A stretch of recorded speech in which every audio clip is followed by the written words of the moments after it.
The Dawson Springs community lost 14 people in the December 10th tornado last year. What has been rebuilt so far and what still needs to be done?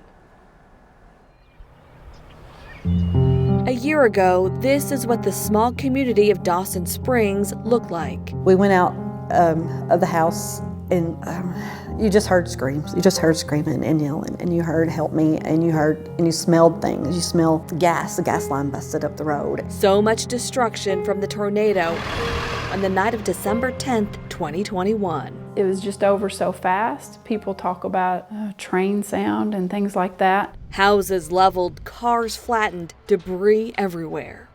Here in Dawson Springs, this is where the tornado went through. You see many lots like this, driveways and foundations where houses once stood. Much of the debris has been cleared, but a year later, people are rebuilding still.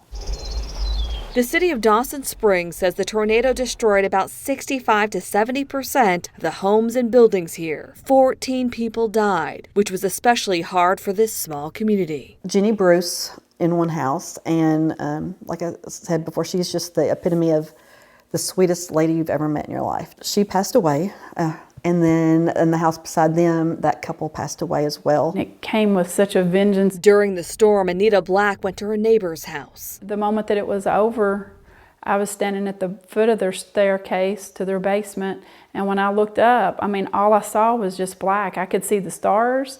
I could see none of their house that was there, at the moment before I'd just knelt down, there at the foot of the steps.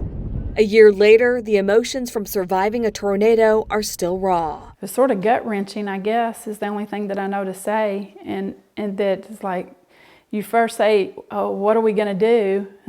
And then immediately you snap around and say, we've got work to do. Neighbor Meredith Hyde has very few things left after her home was destroyed. She still has this sign that's now in her new home. Faith is not knowing what the future holds, but knowing who holds the future. We bought this lot from our neighbor. For her, the future meant staying and rebuilding in Dawson Springs. Hyde was one of the first people to move back onto her street. Lots of emotions. Appreciative is a really big word. Grateful, but then also still sad and still grieving. Grieving for the lives lost. This memorial now stands in Dawson Springs City Park, remembering the 19 people who died in Dawson Springs and the surrounding communities. Residents say this has been the hardest year.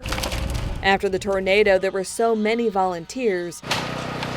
Now you'll find some crews here and there helping to build homes. We were able to get the plates on the foundation and start putting the floor joists. The nonprofit Answering the Call Together, that was Monday, has been helping tornado-ravaged communities over the last several months. What does it mean to you to be here, to be volunteering and do this for others?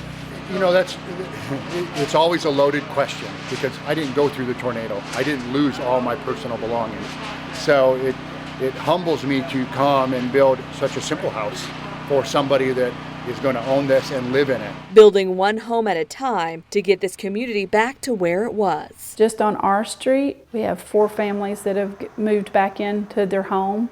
Here where the dirt work is are the Simpsons, and they're getting ready to start building back.